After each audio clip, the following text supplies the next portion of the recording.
Chapter 15. Quest begins. There was no time to think of anything with a pile of work the whole day. The moments relived themselves in my mind a few days later, when I found myself again spending my evening with Abigail. My heart gave a leap at the remembrance. I was a little glazed. I steered the conversation to the internship batch. Abigail was a local and was sure to know much more about who's who there than me. He started telling me about a few, but I couldn't be sure, could I? And I could hardly ask, tell me about the girl having exceptionally beautiful eyes with a dark mark in the left lateral canthus. That fateful day thence, a new development eventuated. On chancing upon the interns, subconsciously, my eyes wandered looking for signs, my gaze staying on at the eyes and ears of the girls, searching for the mark. I realized it was mindless doing that, but I couldn't help myself. Apart from eyes with that mark, what else was there that I knew? Nothing consequential. Even the ear jewels might not be the same daily. The things that I was positive about, though, were that she was tall, fair, and was very much in the hospital, posted as an intern. The most important bit of information which helped keep my restlessness at bay was that she should be posted in my department next month. I couldn't miss her then. God willing, I could even engineer her posting in my unit.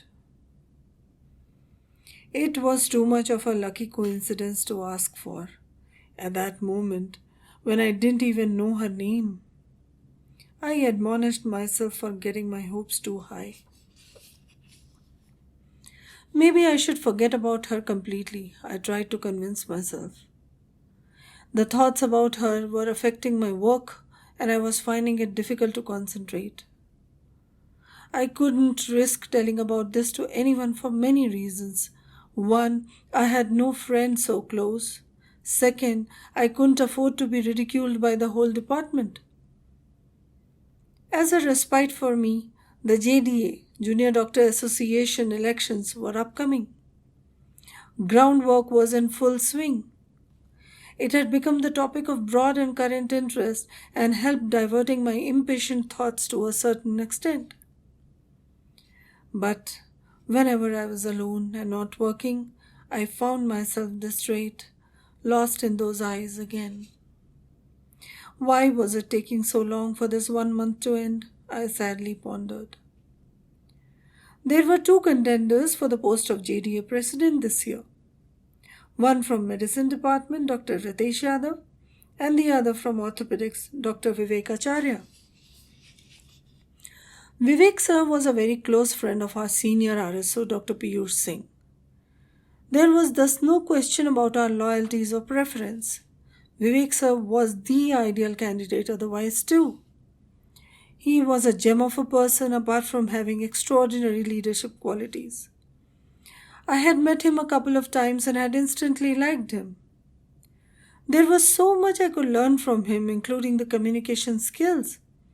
He never had to demand respect. He commanded respect from one and all. The whole judo fraternity was in a state of frenzy. Junior doctors comprising of all the ongoing postgraduates, right from the housemen to senior RSOs, RMOs, were commonly known as judos, interns included. It got divided into three camps. One, Ritesh supporters, other, Vivek supporters, and a third, the masked group, who promised their loyalties to whosoever approached them, and it was unclear as to which candidate they would actually vote for. These were the trickiest to deal with. I was rushing down towards the outdoor one morning. Piyush sir has summoned me. He was sitting at the large table with other senior residents. Clusters of patients had engulfed each of them like bees in a beehive. I took some time to locate him. He gestured at me to come and sit on the stool next to him when he saw me, simultaneously managing the patients. I squeezed in and took my place. Conversation appeared to be impossible over the din, and Piyush sir started to get testy. We dropped the idea of any discussion there and concentrated on seeing the patients first. It was past late afternoon when finally the clutter, an OPD of 150 odd patients, was cleared. We all gathered round Piyush sir to listen to what he had wanted to say. He described at length the preparations and strategy for the forthcoming elections and delegated work to all of us. In my account came the responsibility of counseling and convincing the non-local residents who had joined their post-graduation coming from other colleges. The quarters near the campus where I lived accommodated most of such residents. I was supposed to talk to them and fix their meeting with Vivek sir so that they could be molded in his favor. He asked me to contact the key persons of Vivek sir's team, two each from my batch as well as the junior batch, who would help me with this. Rekha and Narendra from my batch, whereas Kaira and Ashutosh from the junior batch. Taking his leave, I went back upstairs to finish my pending work. I was hungry, but had no respite before everything was done. I found Abhigyan in the wards. Juniors did not stay that long in the department. I asked him about the pair from junior batch that I was entrusted with. Being an outsider had a lot of disadvantages. The local residents knew about so many things and people that we didn't. They already had a rapport built up in the department and the whole college for that matter, while we had to start afresh every time and in every place. I remembered my own parent institute. Life would have been easier had I been there. Anyways, I was not a person to brood over spilled milk and focused on the task at hand. Abhigyan told me that both these juniors were not posted in surgery at that moment. Ashutosh was a day scholar and we would have to ask their colleagues posted in surgery to inform him so that he could meet me. Kaira, on the other hand, was a day scholar and easier to trace, Abhigyan informed. She was the first cousin of Vivek sir and was head over years in canvassing. She could be seen in almost any department, any time during the day, talking and discussing with the housemen and residents alike.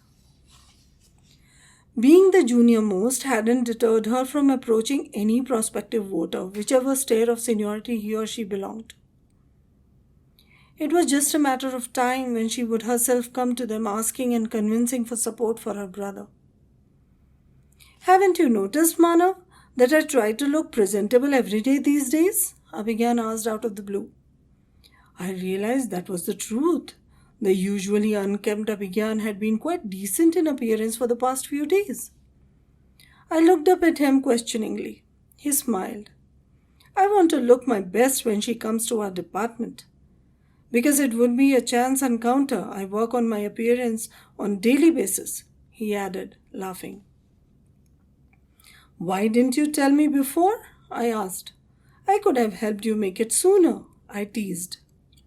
He answered, This couldn't be engineered, and don't you dare divulge this to Piyush sir or anyone else. She is after all Vivek sir's little sister. I do not want any complications. How long has this been going on? How is it that you didn't mention it before? Are you both going steady? I bombarded him with questions. Hey, hold on, buddy, it's nothing of that sort. Pull the reins in on your thoughts, he said loudly, restraining me. I'll explain. I'm rather surprised you're not in the know. She is the most popular person in Vivek sir's camp, he started, making himself comfortable in the chair beside me. She must be a looker then, as I gather. I couldn't stop myself. You should have told me such a sexy girl was in our vicinity. I winked. He didn't laugh. Kaira Acharya doesn't need to be sexy to be popular. Abhigyan gave a knowing smile. She might surely be that, but she hardly gives it away by her mannerisms. She is a sweet-natured girl with a magnetic disposition, confident, in command, superbly intelligent, and completely down to earth. He went on. She has this uncanny ability to make you divulge your innermost secrets to her if she lingers on near you for that short length of a time. This was quite unusual and unnerving. Never before had I come across such a description of a girl. And what does she look like, your Miss Enigma? I asked, daring him. Nothing was said about this facet, generally an inevitable one while describing a girl. Surprisingly, even this question sounded hollow and worthless in the wake of what was just said about her. I felt stupid asking it.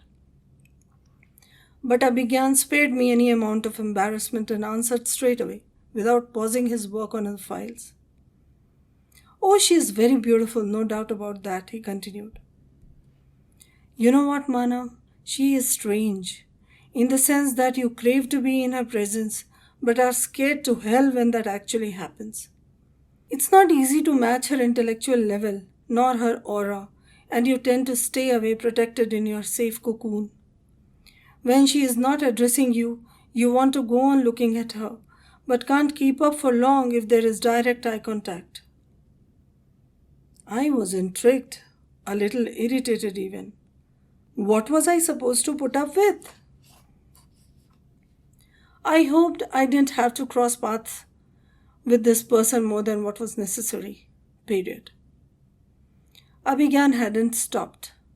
Oblivious of my dilemma, he continued. I have no idea about others, Manav. It's for myself that I speak. Last year, during the 2 days of the Pulse Polio campaign, Kyra was posted in the same center as mine. That was when I chanced to know her at close quarters. I was half listening now. I tried to confirm after he finally stopped. So as I see it, we need to fix it all up between the two of you, do we not? I smiled naughtily. To my surprise, he remained nonchalant. He then smiled sadly. Not in the slightest manner, he said. I think she deserves better. Moreover, I won't be able to handle someone that intense. I would hate to disappoint her and do not find myself reaching anywhere near what her expectations might be. The discussion was placed in suspended animation as two of our seniors entered the ward. We directed our energies on finishing our work faster. I had to meet those 4 boys and girls within a couple of days, Kyra included. Before going home that day, I hunted down both my batchmates Rekha and Narendra in the hospital, had a detailed discussion and organized their meeting with Vivek sir personally. I asked the intern posted with me to get in touch with Ashutosh and inform him to meet me in my room that night, and Kyra to meet me in the department the following day. Ashutosh came to my room that night and we had a leisurely conversation. As a parting note, I asked him to tell Kyra to meet me in the department the next day. Next working day was a routine one, at the end of which we met Piyush sir in the coffee house and updated him of the goings-on.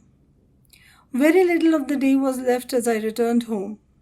Being dead tired, I retired into the cozy confines of my bed and slipped into deep slumber instantly.